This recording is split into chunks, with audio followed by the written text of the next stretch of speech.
आज हम चर्चा कर रहे हैं गांधी जी के बारे में,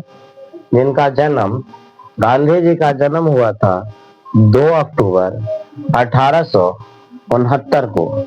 यह स्थान पड़ता है पोरबंदर, जो गुजरात राज्य में स्थित है। पोरबंदर हम उसे कहते हैं जहां पर पानी की बड़ी बड़ी जहाज आकर रुकती है, वह क्या कहलाएगा? पोरबंदर। अब इनका जन्म स्थान पोरबंदर के गुजरात में।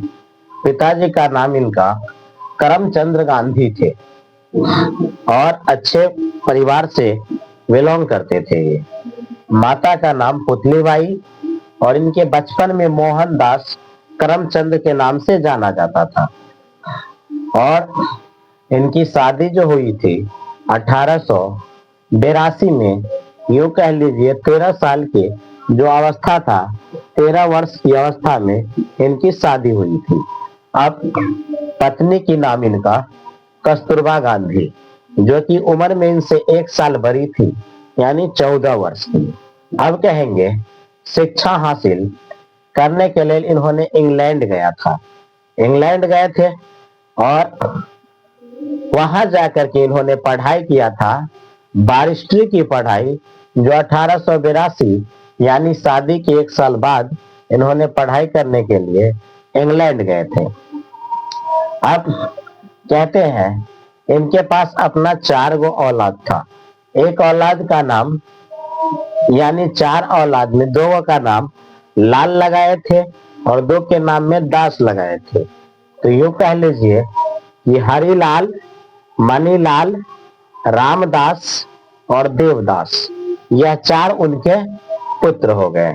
इसके बाद कहते हैं इनका गोद लिया हुआ पुत्र जमुना लाल बजाज, क्या कहे? जमुना लाल बजाज इनका 5वां पुत्र के तरफ थे और इनका राजनीतिक गुरु के नाम से गोपाल कृष्ण गोखले को स्वीकार किया था।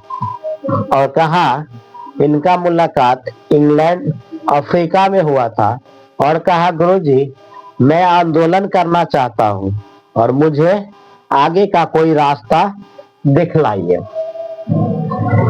इसके बाद इन्होंने क्या किए थे? बात मानना और कहा, गांधी जी को सीख और प्रेरणा मिला गोपाल कृष्ण गोखले से। इन्होंने क्या कहा कि तो अगर आप आंदोलन करना चाहते हैं तो आप किसी बड़े क्रांतिकारी का किताब पढ़िए। और इन्होंने ऐसा ही किया, 2 बड़े क्रांतिकारी का किताब लिया। एक का नाम था रस्किन और दूसरा का नाम लियो टॉल्स्टॉय। रस्किन से इनको सीख मिला था भूख हड़ताल करने का और लियो टॉल्स्टॉय से अहिंसक आंदोलन करने का। तो इस तरह से इन्होंने 2 सीख मिला था गांधी जी को। अब कहा जाता है गांधी जी जब किताब पढ़ लिए तो इसका प्रयोग करना चाहते थे, तो इन्होंने पहला प्रयोग अफ्रीका में ही किया और इसका पहला प्रयोग में दिया फिनरोफोन। एक आंदोलन चलाया, काला गोरा भेद मिटाओ। और इस आंदोलन में अफ्रीका के लोग बहुत ज्यादा काले होते हैं, तो इन्होंने गोरा के साथ इनका बराबर का बर्ताव नहीं था, इसके लिए अफ्रीका के लोग इन्हें बहुत ज्यादा पसंद किया और इसमें बहुत ज्यादा हुमच के भाग लिए थे।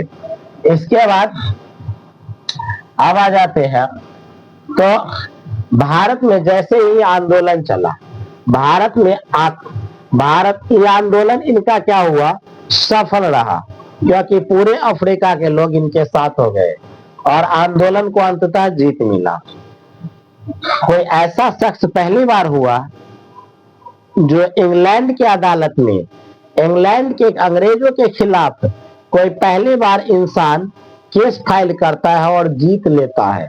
और अफ्रीका के लिए इन्होंने गॉड से भी ऊंचा इसको स्थान मिला। इसके बाद आ जाते हैं अगले टॉपिक पे। अगला टॉपिक में कहा गया है भारत का आगमन। भारत आगमन गांधी जी का हुआ था 9 जनवरी 1915 को। और इस तिथि पर हम लोग प्रवासी मजदूर दिवस के रूप में मनाते हैं। इसके बाद कहा, गांधी जी भारत आने के बाद 1 साल तक जगह जगह घूमने का काम किए थे और 1916 में इन्होंने साबरमती आश्रम की स्थापना 1916 में किए थे।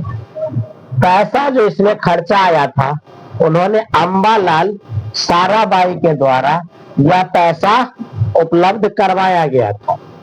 इसके बाद कहा, यह क्या था? तो यह एक वृद्ध आश्रम था जिसमें नई बहू सब आती है, अपने सास ससुर को घर से निकाल देती है। इस कंडीशन में वह बुजुर्ग लोगों के लिए वहां एक स्थान बनाया गया था जिसे वृद्धा आश्रम कहा गया। और यहाँ पर बुजुर्ग लोग आते थे, अपने दुख और दुखी के चर्चा यहाँ करते थे, अपने हालात पर विचार करते थे और अंग्रेजों के खिलाफ यहाँ कुछ बातचीत चलती थी। इसके बाद 1916 में कांग्रेस एक अधिवेशन हुआ जिसमें गांधी जी ने भाग लिया और इसे टीम लीडर बनाया गया। इसके बाद 1917 में चंपारण सत्याग्रह के लिए निमंत्रण कौन लेके गया था? तो राजकुमार शुक्ल कांग्रेस अधिवेशन में भाग लिया था और इनके कहने पर गांधी जी बिहार में टपे थे और यह नियम 3 कठिया पद्धति था, यानी 3/20। पहले जो किसान के पास जमीन होता था, 1 बीघा जमीन में 3 कट्ठा, उसे नील की खेती करनी होती थी। अगर वह नील की खेती ना करता तो उसकी पूरी जमीन हड़प ली जाती थी और इस तरह से उसको कोई खेती नहीं दिया जाता था। तो मजबूरन लोग किसान क्या करते थे? नील की खेती। और नील की खेती एक ऐसी फसल थी जिसमें एक बार फसल उग गया तब दोबारा कभी फसल नहीं उगेगी। इसके बाद 1918 में पहला मिल मजदूर आंदोलन हुआ। मिल मजदूर आंदोलन इसलिए हुआ क्योंकि लोग वहां काम तो करते थे लेकिन उसे मनचाहा वेतन, या यूं कह लीजिए कि वेतन मिलता ही नहीं था, जिसके कारण मिल मजदूर बहुत आक्रोशित था। अगला में आते हैं खेरा सत्याग्रह। यह आंदोलन खेरा में पड़ता है और यह आंदोलन 1918 में 2 आंदोलन को बनाया। अगला 1919 में एक आंदोलन आया जिसको कहा गया रॉलेट एक्ट। यह अंग्रेज लाए थे और अंग्रेज का नजर खोला जब 1918, 1916, 1917, 1918 में जब लगातार इसकी जीत होने लगी गांधी जी के, तब इस पर आंख अंग्रेज का गड़ा और 1919 में कानून लाया, रॉलेट एक्ट कानून। रॉलेट एक्ट कानून क्या था? यह बिना दलील, बिना अपील और बिना वकील का कानून था। इस कानून को गांधी जी कहा कि यह एक काला कानून है और इसे हम स्वीकार नहीं करेंगे और इस पर भयंकर विद्रोह हो गया। भयंकर विद्रोह हुआ।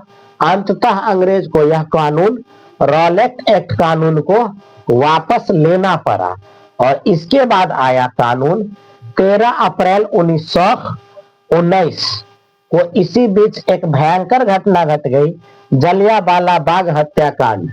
यह घटना बैसाख के 13 अप्रैल को मनाया जाता पंजाब में जो एक त्योहार है जिसको हम लोहरी कहते हैं। पंजाब का राजकीय त्योहार लोहरी है और लोहरी की खुशी में वहां पंजाब के एक स्थान अमृतसर में एक बाग है, जलियांवाला बाग। वहां पर लोग इकट्ठा हुए थे, लगभग 4 से 6 हजार लोग, और अंग्रेज ने इन सबों को एक साथ 10 मिनट में, महज 10 मिनट में 1600 राउंड गोली फायरिंग किया गया था और यूं कह लीजिए कि 4 से 6 हजार लोगों की जान गई। लेकिन इसके लिए कमेटी जो बैठी थी, वह कमेटी का नाम था हंटर आयोग और यह हंटर आयोग के अनुसार जांच में पाया गया 396 लोग मात्र मारे गए हैं। जबकि यहाँ लगभग 4 से 6 हजार लोगों की लेखा जोखा किया जाता है। अब आते हैं इस घटना से पूरे पंजाब के अमृतसर में समानांतर, और यूं कह लीजिए कि पंजाब ही नहीं बल्कि पूरे भारत में एकदम सन्नाटा पसर गया। और यहाँ इस स्थल पे जलियांवाला बाग केवल खून की कतरे दिखने लगा। उसका नजारा अभी भी देखने को मिलता है। और इसके बाद जनरल डायर जो था वह पूरे रास्ते पर जितने भी